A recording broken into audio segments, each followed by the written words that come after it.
Alright, this is a video on the mean proportional.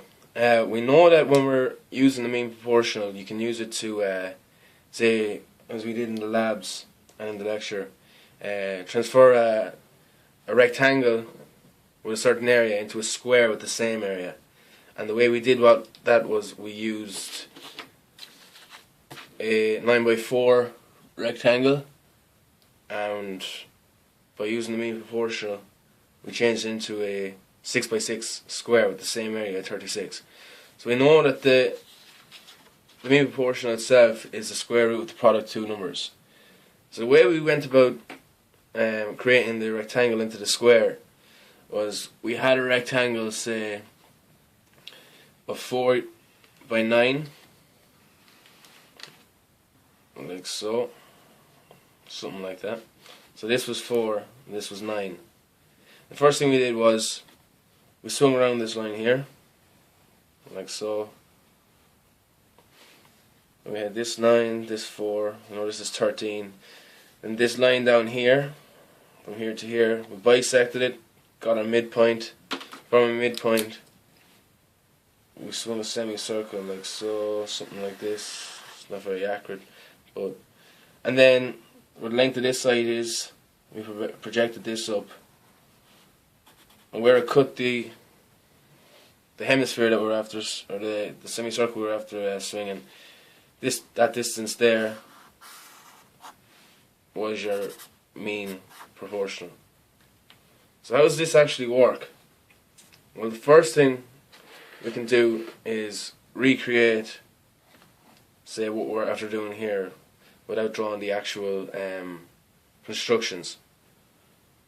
So what we did was we line that was, say, 9 units long, we line 4 units long, and then this, as we found out, was 6 units long, like so.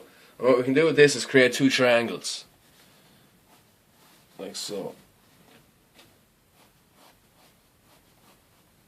And as Dermot did in his video, we're going to put some names on it. So we have A, we have B, C up the top, and D on the bottom right hand corner. And we know these are right angles in here. So here we have the triangles ABC and the triangles BCD. So same way Dermot did in the video, we're going to put some angles, so name the angles within them for pig iron. So say we say this one's 30. That's 30 degrees in here. If that's 30 degrees and that's 90 degrees, we know this must be 60 degrees. Same way here, we say if this is, we know this is 90, if this is 60, this must be 30, because we know that this angle up here is 90 degrees from our proof. Say this is taken out from a semicircle, and we know, so this is the base semicircle, we know that any triangle constructed in here will have an external angle of 90 degrees. So this one up here, if this whole angle is 90, this one up here must be 30. Same way again, that's 30, that's 90, this must be 60. So if we take these out, say these two separate triangles, rotate this 90 degrees anti-clockwise. I might have to get another sheet for this. So if you say, can you see that? If we rotate this, if we leave this triangle alone, the triangle ABC, and rotate this triangle 90 degrees anti-clockwise, we'll get the triangles. They're two similar triangles. They're the same angles, but the sides are different, but they are in ratio. And that's what the mean proportion is all about. It's all about ratio. So if I slide this down, this here is the big one is the triangle ABC,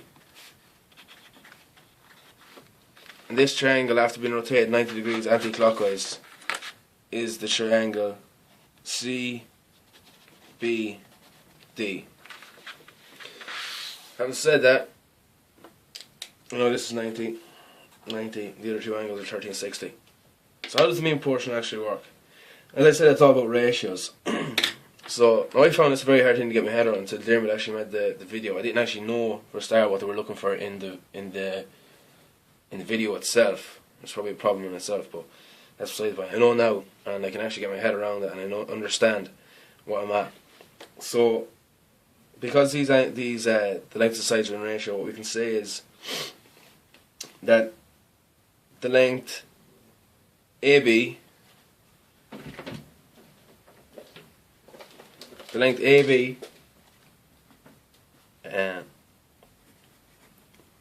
all over the side CB is equal to the side CB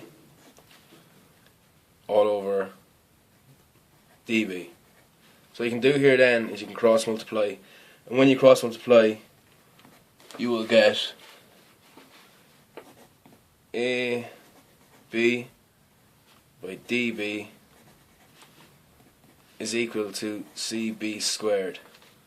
Now we know that this was the length that we projected up, and as I said at the start, the mean proportion itself is the square root of the product of two numbers. So when we get the square root of this, that will leave CB by itself, and that will equal the square root of AB multiplied by DB. So that's exactly how we prove the mean proportion. So we know that this side here is basically the two other sides multiplied together, and that's the whole point of the mean proportion. Thank you very much.